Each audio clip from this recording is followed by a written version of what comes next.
এই ডোনাটগুলো আমি বানিয়েছি ছেলের স্কুলের জন্য নিজের হাতে।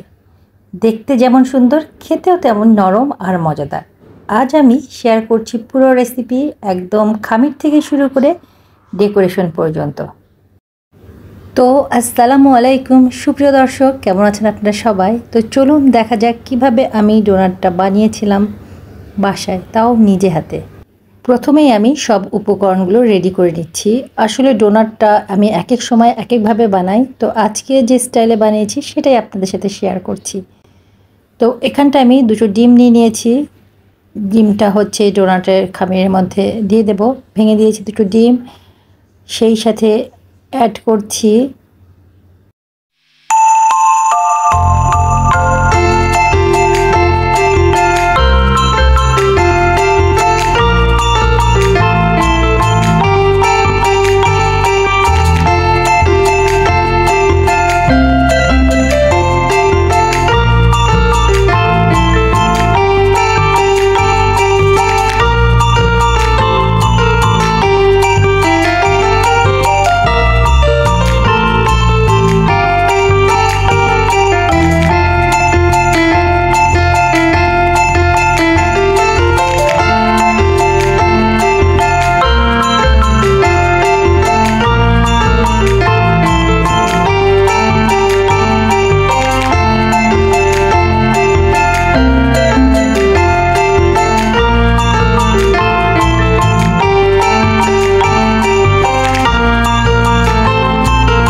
তো সুপ্রিয় দর্শক, ফিরে আসছি 2 ঘন্টা পরে, কারণ 2 ঘন্টা ইস্টে মাখানোর পরে আমি এটা রেস্টে রেখে দিয়েছিলাম। আর দেখতেই পাচ্ছেন কতটা ফুলে উঠেছে এবং কতটা সফট হয়েছে। তো এটাকে আমি আবারও হাত দিয়ে চটকে চটকে সফট করে আরও আধা ঘন্টার মতো রেখে দেব। আর আটার পরিমাণ যেহেতু অনেক বেশি ছিল, সেই জন্য আমাকে 2টা পাত্র ইউজ করতে হয়েছে, কারণ একটাতে হচ্ছে রেখে দিলে অনেক হয়ে যেত, মানে ওভারফ্লো হতো। সেজন্য আমি 2টা পাত্রে রেখে দিয়েছিলাম, একটা কাচের আর একটা স্টিলের। আর এটাকে আমি এখন খুব ভালোভাবে খামির করে নিচ্ছি, কারণ এটাকে ভালো মতো খামির না করলে অতটা সফট হবে না। সেজন্য এটাকে খুব সুন্দর করে খামির করে নিতে হবে যাতে ডোটা সফট হয়। তো আটাটাকে আমি বেশ ভালো করে খামির করে নিয়েছি। নিয়ে এটাকে বেশ 4 ভাগ করে 4টা বল বানিয়ে 10 মিনিটের জন্য রেখে দেব। আর এই 10 মিনিট আমি হালকা একটা কটনের কাপড় ভালো করে ভিজিয়ে নিয়ে এটাকে ঢেকে রাখতে হবে, না হলে উপরটা ড্রাই হয়ে যাবে। আর বেলতে গেলে এটা তখন দেখা যাবে যে ফেটে যাবে।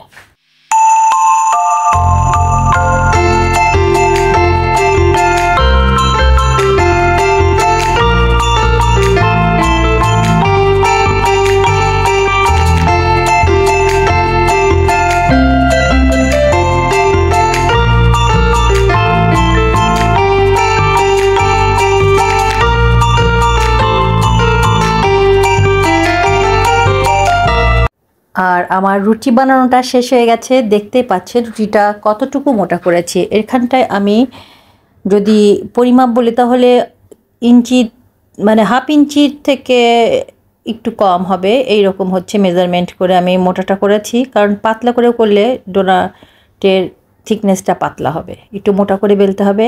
আর এখানে কাটার ছিল 2টা কুকিজ কাটার। তো আপনি ছোটো শেপ দিয়েও করতে পারেন, বড় শেপ দিয়েও করতে পারেন। তো আমি বড় শেপটা দিয়ে করেছি, এটা ছিল ছোট শেপ। আর আমি শেপ করে কেটে নিয়েছি। আর এখন সুন্দর করে এইভাবে আমি উপর থেকে এক্সট্রা যে আটাটা ছিল সেটা তুলে ফেললাম। আর এখন ডোনাটের ভেতরে যে ছোট্ট গর্তটা থাকে সেই শেপটা দেওয়ার জন্য আমি হচ্ছে কেকের নজেল দিয়ে মানে কেক ডেকোরেশনের নজেল দিয়ে ছোট ছোট গর্ত করে নেব।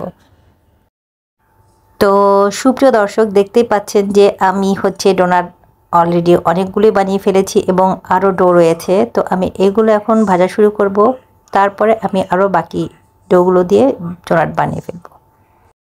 চুলায় প্যান দিয়েছি আর তেলটা গরম হয়েছে কিনা চেক করে নিয়ে আমি ডোনাটগুলো দেওয়া শুরু করলাম এবং আস্তে আস্তে সবগুলো ডোনাট আমি ভেজে ফেললাম।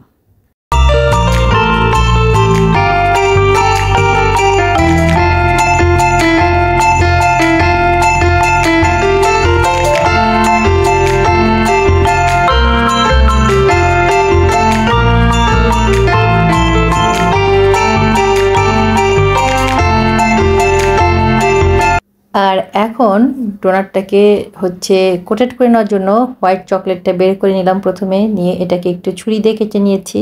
আর হ্যাঁ, হোয়াইট চকলেটটা ডিপ ফ্রিজে ছিল, এটাকে আমি বেশ কিছুক্ষণ আগে বাইরে বের করে রেখেছিলাম। আর এটা সফট হয়ে গেছে, এটা এখন সুন্দর করে ছুরি দিয়ে কেটে নেওয়া যাচ্ছে। এটা কেটে আমি এটা মাইক্রোওভেনে গরম করে নেব 30 সেকেন্ড থেকে 1 মিনিটের মতো। আর এখানটায় যখন আমি এটাকে ম্যাশ করব তখন একটু আমি লিকুইড দুধ দিয়ে নেব। আপনারা ইচ্ছে করলে এখানটায় লিকুইড মিল্কও ইউজ করতে পারেন অথবা হুইপ ক্রিমও ইউজ করতে পারেন, যেটা আপনাদের হাতের কাছে থাকবে সেটাই করবেন। এটাকে বেশ ভালোভাবে ম্যাশ করে নিয়েছি যাতে ভেতরে কোনো দানা না থাকে। তো আমার ম্যাশ করা হয়ে গেছে, এটাকে আমি এখন কোটেড করে নেব। তো আমার হোয়াইট চকলেট দিয়ে কোটেড করা শেষ। এখন আমি যেটা করব সেটা হচ্ছে একটু ডেকোরেশনের জন্য একটু স্প্রিঙ্কেল ছিটিয়ে দেব।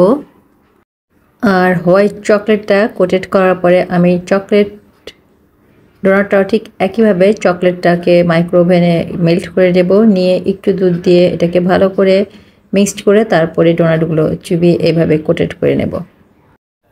আর এখন এই চকলেটের উপরে একটু ডেকোরেশনের জন্য হোয়াইট স্প্রিঙ্কেলগুলো ছড়িয়ে দিচ্ছি। সেই সাথে আমি আরও কিছু কালারফুল স্প্রিঙ্কেলও দিয়েছি, যেটা দেখতে কিন্তু অনেক সুন্দর লাগছে। আপনারা আপনাদের ইচ্ছা মতো এই স্প্রিঙ্কেলগুলো দিয়ে সাজিয়ে নিতে পারেন। তো ভিউয়ার্স, দেখতেই পাচ্ছেন দোকানের মতো পারফেক্ট ডোনাট বানানো কিন্তু একদম সম্ভব বাসায়। আপনারা চাইলে ছেলে মেয়েদের টিফিনে, অতিথি আপ্যায়নে বা কেকের বিকল্প হিসেবেও দিতে পারেন এই ডোনাট। রেসিপি ভালো লাগলে অবশ্যই একটা লাইক দিন আর শেয়ার করতে ভুলবেন না। তো সবাইকে ধন্যবাদ, ভালো থাকবেন, আল্লাহ হাফেজ।